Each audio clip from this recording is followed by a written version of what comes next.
Have you ever come home and felt like the air was different?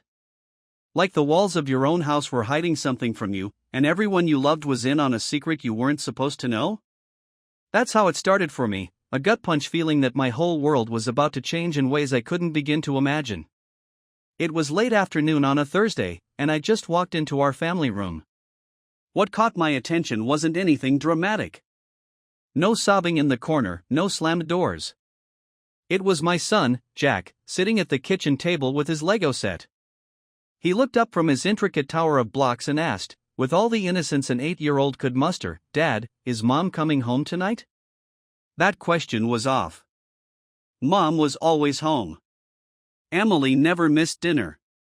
She made a point of being the one to plan our family meals and insisted we all eat together, even if it meant reheating leftovers while discussing how work or school went. Emily had a sort of militant devotion to family rituals. So, hearing that question from Jack sent a shiver down my spine. I tried to smile it off. "Of course she is, buddy. What makes you ask that?" His eyes squinted, like he was trying to solve some puzzle. "She said goodbye really weird this morning," he replied. "And she didn't even check my lunchbox like she always does." A small detail, but kids notice these things. I needed to reassure myself, so I went upstairs, where the strangeness grew. Our bedroom smelled different. Like cologne. Not my cologne. Emily had this knack for keeping things pristine: plush carpets, fluffy pillows, the bed made up so perfectly that it looked like a hotel room. But today, the blankets were crumpled, one of the throw pillows on the floor, a sheet corner half yanked out. My pulse quickened. The small clues were adding up, making the room feel less like a sanctuary and more like a crime scene. It wasn't until I found the first hint of the other life she was living that my hands started to shake. Tucked into her vanity drawer, beneath tubes of lip balm and tangled necklaces, I found a piece of paper. An invoice, marked paid, from a luxury hotel 2 towns over. The date wasn't old, not old at all. And the name listed under room guest wasn't mine. My chest went tight, and the air felt thick, suffocating. What the hell was going on? There was no denying it anymore. The question had moved from "was I just imagining things?" to "how bad is this going to get?" My first reaction wasn't rage or heartbreak. It was confusion. Pure, mind-numbing confusion. I had the hotel invoice in my hands, the date glaring back at me like a blaring siren. A Thursday night, barely a week ago. Emily had told me she was meeting her old college friend, Lauren, for a girls' night out, some fancy dinner followed by drinks, the whole 9 yards. She'd even showed me the texts with Lauren, who had posted pictures of herself on Instagram that same evening. But that didn't explain the invoice with the name David Martin typed neatly in black ink. It didn't feel real, holding that piece of paper. My mind scrambled, trying to build a case for why this didn't mean what it so clearly meant. Maybe it was a mistake? Maybe there was some explanation I wasn't seeing, something completely innocent. I shoved the invoice back where I found it, like hiding the evidence could make the reality of it go away. But it wouldn't. I had to know more. I went about my evening with a buzzing in my head, feeling like a ghost in my own life. Emily came home around 6, just in time for dinner. Her smile was warm, familiar, but I could see the cracks now. Her laugh felt strained. The small gestures I'd taken as signs of love, her leaning in to kiss me on the cheek, a gentle squeeze of my shoulder, seemed deliberate, like a play she was acting out for the sake of our children. Dinner was roast chicken, Emily's signature dish. She asked Jack about his day at school, laughed as Ella, our 12-year-old, tried to impress us with her knowledge of TikTok trends. I went through the motions, answering when spoken to, making dad jokes, and pretending to listen. But inside, I was unraveling. My wife was right there, smiling and joking, but I had no idea who she really was anymore. After the kids went to bed, I sat down in the living room, beer in hand, pretending to be lost in some football game on TV. Emily passed behind me, pausing to ask, "You okay? You've been quiet tonight." I glanced up at her, feeling the weight of all my suspicions pressing down on me. Her eyes, once my source of comfort, looked unreadable. "Just tired," I mumbled, forcing a smile. She lingered for a moment, like she was about to say something else, then shrugged it off and headed upstairs. As soon as I heard the bedroom door close, I knew what I had to do. I waited a few minutes to make sure she wasn't coming back down, then quietly slipped into our small home office. The old desktop computer whirred to life, the familiar blue light washing over my face. Emily wasn't particularly tech-savvy, but she wasn't clueless either.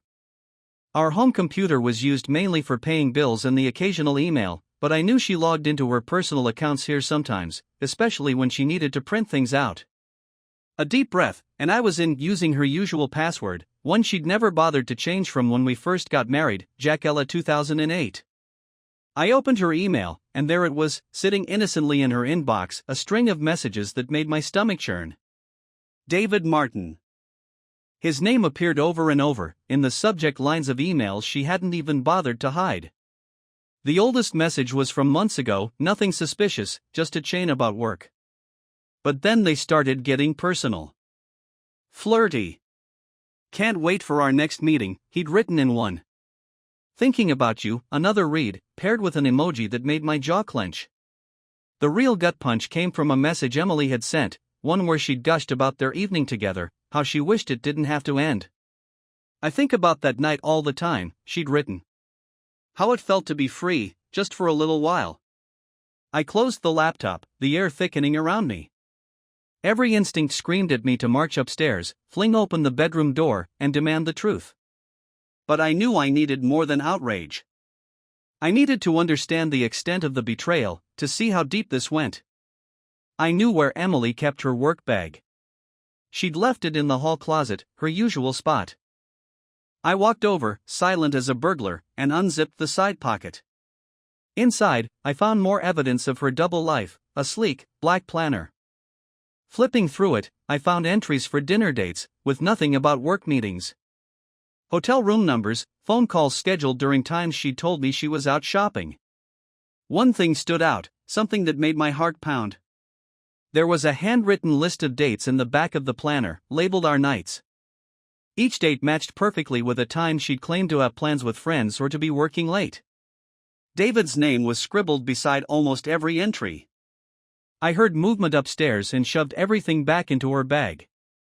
I made it back to the couch just in time to see Emily appear at the top of the stairs, dressed in one of my old t-shirts. Coming to bed, she asked, her voice gentle, so familiar. She had no idea her whole world had just started to crumble. Yeah, I replied, forcing a yawn. Just finishing up the game.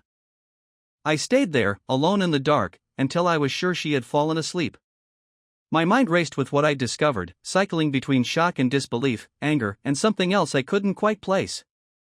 Was it grief? Relief? I couldn't tell anymore. All I knew was that the life I thought I had, the life we'd built together, was gone.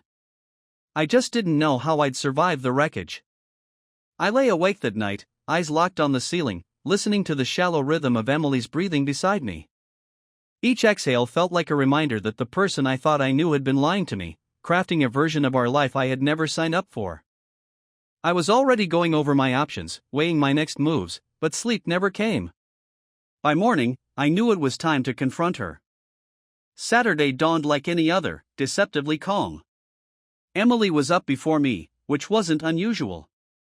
I could hear her bustling in the kitchen, probably making breakfast for the kids. I threw on a t-shirt and some sweatpants, taking an extra minute in the bathroom to splash cold water on my face and stare at my own reflection. My eyes looked dead.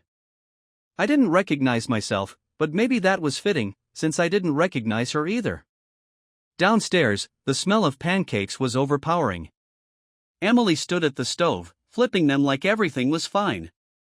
Jack and Ella sat at the table, arguing over syrup, their laughter high-pitched and carefree. A part of me wanted to protect this moment, to shield the kids from what was about to unfold. But the other part, the one that couldn't stomach another second of this lie, pushed me forward. Morning, she greeted, turning to flash me a smile. Her hair was in a loose ponytail, and she wore that faded blue apron the kids had made for her in kindergarten. It was almost absurd, how ordinary everything seemed. I couldn't even force a smile. We need to talk, I said, my voice coming out harsher than I intended. Her smile faltered, but she kept it together.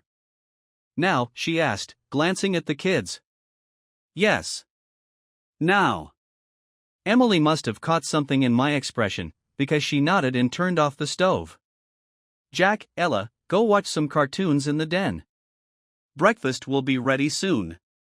But I'm hungry, Jack complained, but Ella was already pulling him out of his seat. Come on, she said, always the older sister, always the one who kept things in line. They scurried off, their footsteps fading down the hall. Emily set down the spatula and folded her arms across her chest, her eyes searching mine. What's going on? She asked, voice carefully controlled. I took a breath, steadying myself. You're going to tell me about David Martin, I said. Her reaction was immediate, the color drained from her face, and her hands fell limply to her sides. What? She whispered, but it was a hollow defense, one that even she knew wasn't going to work. Don't insult me by pretending you don't know what I'm talking about, I said. The fury I'd been holding back for days finally spilled over. I know about the hotel.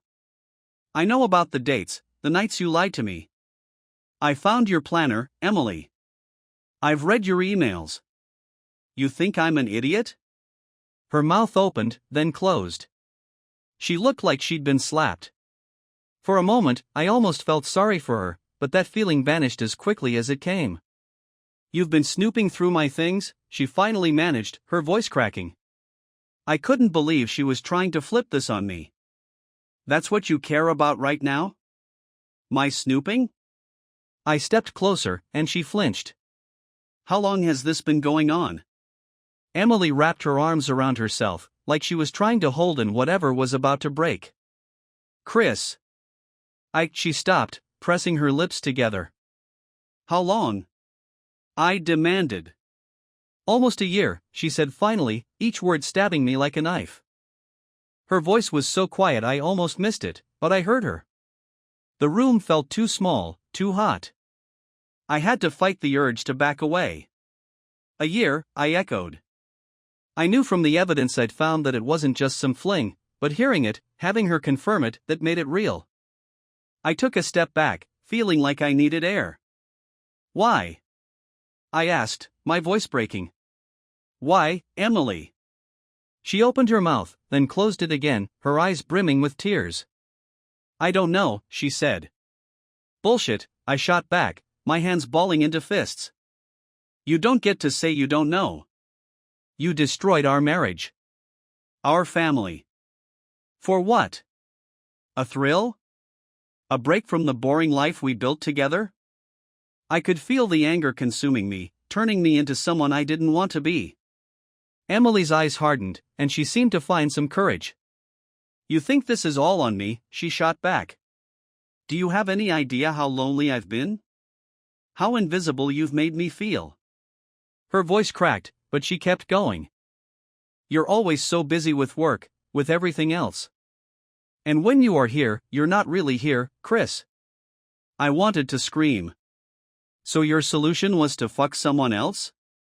The words came out louder than I intended, and I winced, praying the kids hadn't heard. Emily's tears spilled over, but I couldn't bring myself to care. I didn't plan this, she said, her voice shaking. I didn't wake up one day and decide to ruin everything. It just happened. It just happened, I repeated bitterly. Right. I guess that makes it all better. I ran my hands through my hair, feeling the weight of everything pressing down on me. Do you love him? I finally asked, my voice barely more than a whisper. She hesitated, and that pause was all the answer I needed. I took a step back, trying to breathe. Chris, she started, but I held up a hand. Don't, I said. Just don't. The room was so silent I could hear the clock ticking on the wall. Emily wiped her eyes, but it did nothing to erase the guilt and fear written all over her face. I felt sick, physically ill, and I knew I couldn't stand in that room a second longer. I can't do this right now, I said, my voice hoarse. I turned and walked out, ignoring the way she called my name, the way her voice broke. My legs carried me up the stairs to our bedroom, where I slammed the door and locked it behind me. I sat on the edge of the bed, head in my hands, trying to process what had just happened. I could hear the muffled sound of Emily crying downstairs, and part of me wanted to go back, to scream at her, to keep demanding answers. But the truth was, I had heard enough. I wasn't sure there were any answers left that would make this feel less like the end. In that moment, I had no idea what came next. All I knew was that everything we had, everything I trusted in, was shattered. And I had no idea how to put it back together, or if I even wanted to. I didn't sleep at all that night. Instead, I lay there, the darkness heavy and suffocating, replaying every moment of our 15-year marriage, searching for signs I might have missed. Was there something in our early years, some small clue I should have picked up on that hinted at the way things would fall apart? But mostly, I thought about how easily she had lied to me, about the normal days and weeks where Emily had lived a double life, slipping seamlessly between being my wife and whatever she was to David Martin. By dawn, my sorrow had hardened into something else, something much colder. When the first rays of sunlight spilled through the curtains, I knew I wasn't going to let this end with a whimper. I wasn't going to be the pathetic, broken man who let his wife walk all over him. Emily had made her choices, and now it was time she faced the consequences. My mind was racing, plotting, deciding on a plan that would leave her reeling just as much as she'd made me.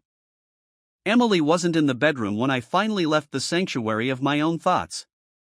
I knew she'd slept downstairs, probably on the couch. Fine by me. I showered, dressed, and headed down, where I found her sitting at the kitchen table, a steaming mug of coffee clutched between her hands. She looked up when I entered, her eyes red and swollen. But I felt nothing. Sympathy, understanding, forgiveness, those emotions were gone. "Morning," she whispered, her voice hoarse. I ignored her, grabbing my own coffee and taking a long sip. She waited a beat, then tried again. "We should talk," she said softly. "Not now," I replied, my tone clipped and final. I wasn't ready for another round of excuses or self-pity. Not when my anger was still fresh and raw.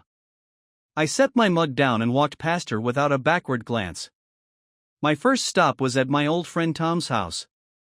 We'd been tight since college, and while we didn't see each other as often now, I knew he'd have my back. Tom lived just a few streets away, and he answered the door in gym shorts and a ratty old t-shirt, his hair a mess. He blinked at me in surprise. "Chris," he said, his eyebrows lifting. "What are you doing here this early?" "I need a favor," I said, pushing past him into the living room. He followed, looking more concerned by the second. I hadn't even sat down before I spilled everything. Emily's affair, the confrontation, the details I'd unearthed. By the time I was finished, Tom was wide awake, sitting across from me with his mouth open. "Jesus, man," he breathed. "I can't believe this. Emily?" He shook his head, like he was still trying to wrap his mind around it. "What are you going to do?" "I need your help," I said, leaning forward. "I can't stay in that house with her, not with everything I know. But I want to make sure I hit her where it hurts before I go." Tom's eyes narrowed. "What are you thinking?" "Emily's got everything planned out," I said. "She thinks she can just have her fun and keep our life intact, like nothing's changed. But if she wants to play dirty, so can I." I told him what I had in mind, and the more I laid it out, the more Tom's shock turned into something closer to admiration. "Damn," he said, a grin spreading across his face. "You've really thought this through." "I don't want to do anything halfway," I replied. "Can you help me or not?" He clapped a hand on my shoulder. "Of course I'll help. Let's make this happen." It started with finances. Emily didn't know much about our investments or savings accounts. I'd always handled that side of things. But now it was time to use that to my advantage. I drove straight to the bank, bypassing the usual Saturday morning errands like buying groceries or taking the kids to soccer practice. I wasn't even thinking about the fallout from what I was about to do. I was focused entirely on the steps needed to execute my plan. I walked up to the teller, asked for a meeting with our financial advisor, and was escorted to a private office. It didn't take long to start making changes. First, I opened a new account in my name only, transferring over a significant chunk of our joint savings. Not enough to leave her completely empty-handed, just enough to throw her off balance. I also put holds on our credit cards, making sure they couldn't be used without my authorization. As I signed the paperwork, I felt the first glimmer of satisfaction. Emily was about to realize that her safety net was full of holes. Next, I drove back home, timing it for when Emily would be out running her usual Saturday errands. I parked a few houses down and waited, watching as she backed her car out of the driveway and disappeared down the street. Once she was gone, I made my move. I had keys to the shed where we kept the outdoor gear, and that's where I started packing some of my belongings. Clothes, important documents, the photo albums I wasn't willing to leave behind. Tom arrived a half hour later, his truck ready to load up. "Are you sure about this?" he asked as we carried boxes. "Absolutely," I said. I wasn't leaving Emily everything, especially not after the way she'd betrayed me. The kids were out for the day at a friend's house, which made it easier. No questions, no awkward conversations, just the methodical packing and moving of the life I was taking with me. By the time Emily got home, the truck was full, and the house was noticeably emptier. I stood in the driveway, arms crossed, as she pulled in. She climbed out of her car, looking between me and Tom in confusion. "What's going on?" she asked, her voice shaky. I met her eyes, feeling nothing but a cold sense of triumph. "I'm leaving," I said simply. Her jaw dropped. "Leaving? What?" "You made your choices," I interrupted. "Now I'm making mine." I didn't give her a chance to respond. I turned to Tom, nodding for him to get in the truck, and climbed into the passenger seat. Emily called after me, but I ignored her.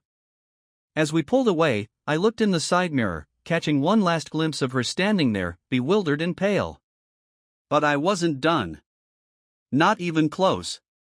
We drove straight to my lawyer's office, a man named Richard Blake who was known for being ruthless in family court.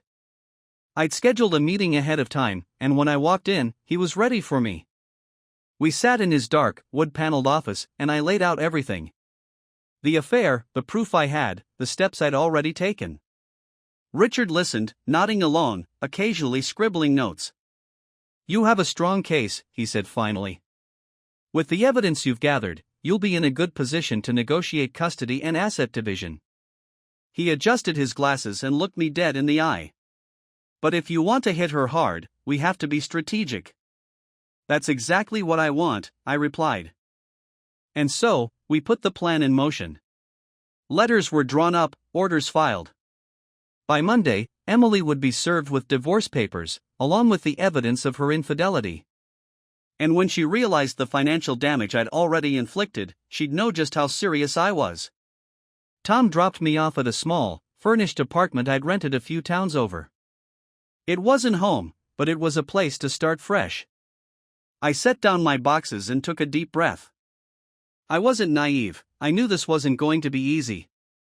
But Emily had chosen to wreck our life, and now she was going to deal with the consequences. My phone buzzed texts from Emily, frantic and full of questions. I ignored them, setting the phone aside. This time, I was the one in control, and it felt damn good. Monday morning came with a heavy sense of anticipation. I had slept fitfully in the new apartment, lying on a bed that wasn't mine, surrounded by hastily packed boxes and a sense of loss I couldn't shake. But my determination remained unbroken. Emily would be served the divorce papers at her office that morning, and I knew she'd be calling or texting the moment she realized what was happening. I kept my phone on silent, only glancing at it periodically, expecting the storm. By 10 a.m., it had begun. The notifications were piling up, texts from Emily, each one more frantic than the last. First came the questions, "Chris, what the hell is this? Divorce?" Then, the anger, "You think you can just take the kids away? You can't do this." And finally, the please, we need to talk. I'm begging you. Don't do this without talking to me. I waited until noon, giving her time to stew, to let the reality sink in. When I finally called, she picked up on the first ring. "Chris," she said, her voice cracking. "Why are you doing this? We need to talk." "Then come over," I replied, my voice devoid of warmth. I gave her the address of the apartment, and there was a moment of silence before she agreed. An hour later, I heard the sound of her car pulling into the parking lot. I stood at the window, watching as she got out, looking around uncertainly at the nondescript building. Emily looked like a shadow of herself, her makeup smudged from what must have been hours of crying, her hair hastily tied back. I opened the door before she could knock, and we stood there for a moment, staring at each other. "Come in," I said, stepping aside. She walked past me, taking in the sight of the cramped apartment. The mismatched furniture, the bare walls, it all spoke to the temporary, unsettled life I was now leading. "You're really staying here?" she asked, her voice wavering. "For now," I replied. I shut the door behind her and leaned against it, crossing my arms. "Say what you came to say." Emily turned to face me, and for a moment, she just looked at me, like she was trying to figure out where to start. Finally, she took a deep breath. "Chris, I know you're hurt. I know I've ruined everything, but this isn't the way to fix it." I felt my jaw tighten. "You think this is about fixing things?" I shot back. "You broke our marriage, Emily. You tore it apart. This is about me protecting myself and the kids from whatever comes next." Her eyes filled with tears. "But divorce? You want to end everything we've built? Just like that?" "You ended it," I said coldly. "When you decided that screwing around with David was more important than your family." Emily winced, the mention of his name hitting her like a physical blow. She took a step forward, her hands trembling. "I know I hurt you, but I'm still their mother," she pleaded. "We have to think about Jack and Ella. This isn't just about us." "Exactly," I said. "Which is why I'm not going to stand by and let them be dragged through this mess you created." I uncrossed my arms, feeling the anger boil up. "You think they deserve to live in a house where their mother lies and cheats? You think I should just pretend none of this happened, for their sake?" She tried to speak, but I cut her off. "I'm not going to let you gaslight me, Emily. You chose this. You chose him." Her shoulders slumped, and she covered her face with her hands, sobbing. For a moment, I almost wavered, almost felt the urge to comfort her. But I forced myself to stay put, reminding myself of the pain she'd caused. I had to be strong. After a few minutes, she wiped her face and looked at me with eyes full of desperation. "I didn't mean for it to get this far," she whispered. I was lost. I felt so empty, Chris. Like nothing I did mattered. "And David," she broke off, shaking her head. "He made me feel seen." "Seen?" I repeated, my voice laced with disbelief. "Is that supposed to justify throwing away everything we had?" "No," she admitted. "There's no excuse for what I did. But I swear to you, I never stopped loving you." I felt something inside me snap. "You don't get to say that," I hissed. "Loving me means loyalty. It means respect. You destroyed that. You don't get to pretend that love is enough now." She fell silent, tears streaming down her face, and for the first time in years, I realized how much I truly didn't recognize the woman standing in front of me. The woman who had been my partner, my co-parent, my everything. I took a step back, needing the distance. "I don't know what else to say," she whispered. "What do you want from me?" "I want you to own what you did," I said, each word clipped and precise. "I want you to understand that you broke something that can't be fixed." Emily's eyes flashed with something like anger. "So, that's it," she demanded. "You're just going to take the kids and leave me? How is that fair?" "Fair?" I repeated, my voice rising. "You think any of this is fair? You think I wanted this?" I took a step forward, and she took a step back, the distance between us growing. I was willing to fight for us. I've been fighting for us for years, even when things got hard. But you checked out, Emily. You chose someone else. Her hands clenched at her sides. "I'm still their mother," she said, her voice cracking. "You can't just rip them away from me." "And I won't," I said. But I'm going to make damn sure they know who was fighting for our family and who wasn't. My voice softened, but only slightly. We'll work out custody. We'll figure out how to co-parent. But you don't get to keep pretending that what you did is something we can just move past. She looked shattered, but I couldn't bring myself to feel pity. Not now. Maybe not ever. Chris, she whispered. Please, can we try counseling? For the kid's sake, at least? I felt a bitter laugh rise in my throat. Counseling? I echoed. Where was that suggestion before you decided to jump into bed with David? I shook my head.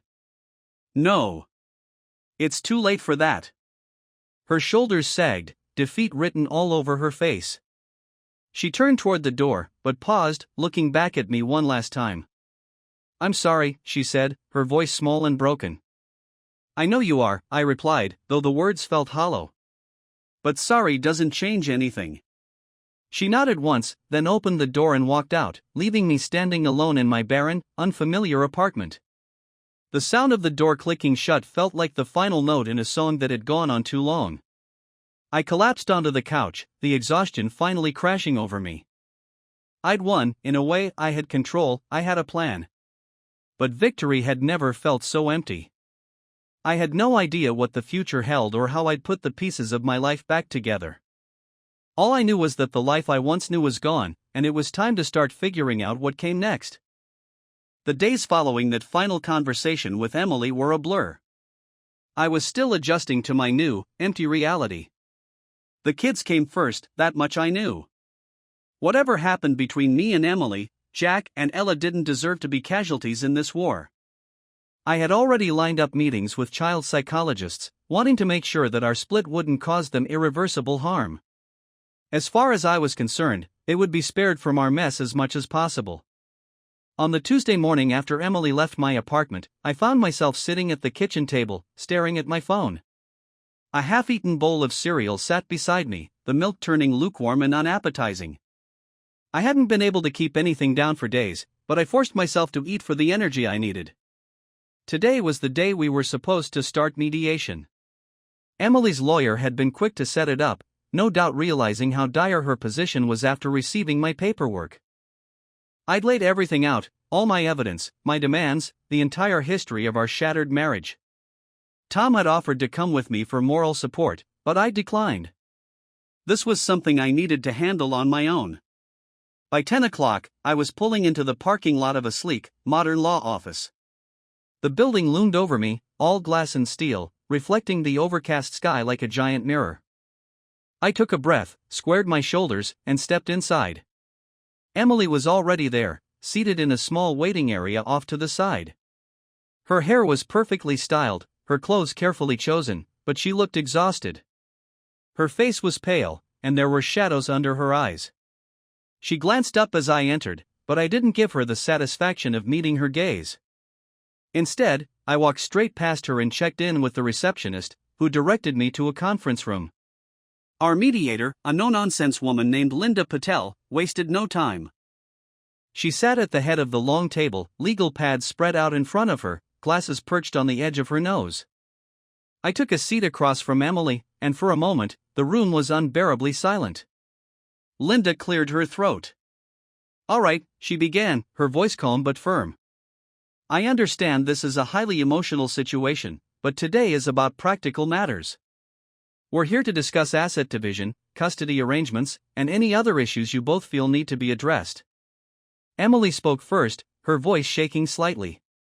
I just want to make sure that whatever happens, we do what's best for the kids, she said. It sounded rehearsed, like something she'd been coached to say. Linda looked at me.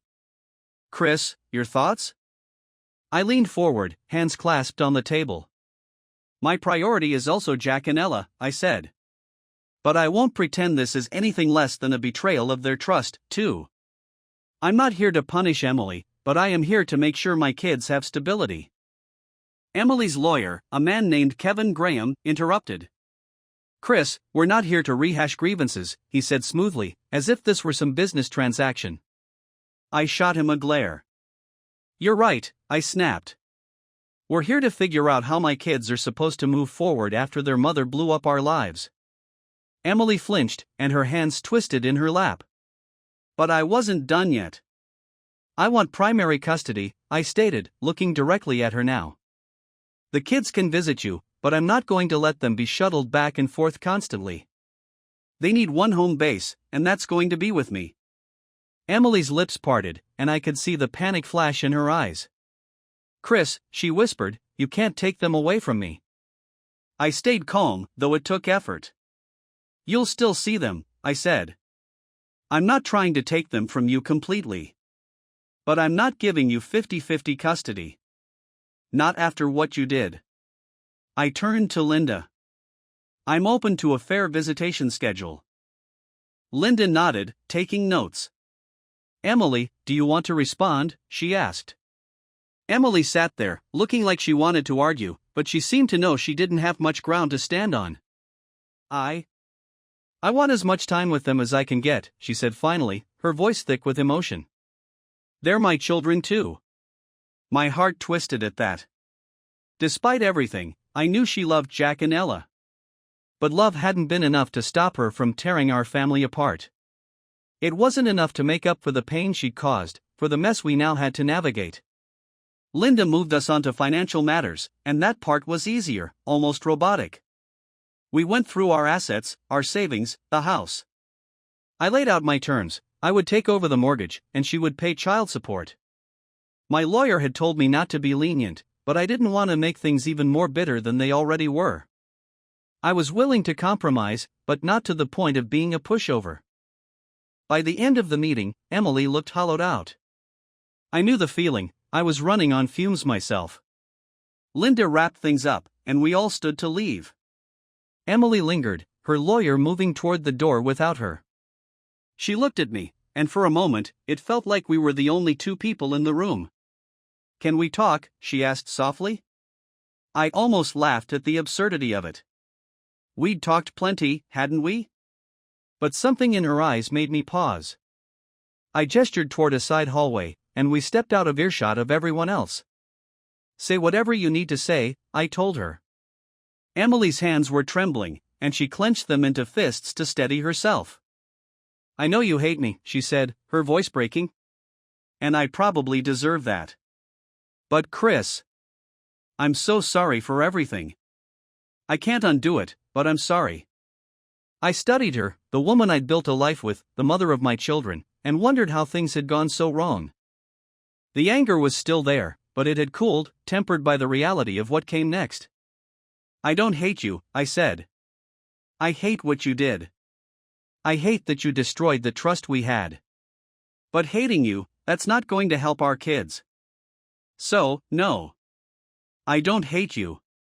Her shoulders sagged with relief, and tears welled up in her eyes. I don't know how to make this right, she admitted. You can't, I replied, my voice steady. We just have to figure out how to move forward. We stood there for a long moment, two people whose lives had been shattered, trying to make sense of the pieces. Finally, she nodded. Okay, she whispered. I'll do whatever it takes. I didn't respond. Instead, I turned and walked away, leaving her standing there, tears streaming down her face. There was no satisfaction, no sense of triumph. Just the empty knowledge that this was how it had to be. That evening, I picked up Jack and Ella from school. We went to the park, the three of us sitting on a bench while they told me about their day. Jack's soccer practice, Ella's math test, ordinary things that felt like treasures now. I listened, nodding along, grateful that their laughter still sounded the same. They were the reason I had to be strong, the reason I had to keep moving forward, even when it felt impossible. And as the sun dipped below the horizon, casting golden light over the playground, I realized that maybe, just maybe, I'd find a way to rebuild. Not the life I'd lost, but something new. Something different. Because for them, I'd do whatever it took. And that had to be enough.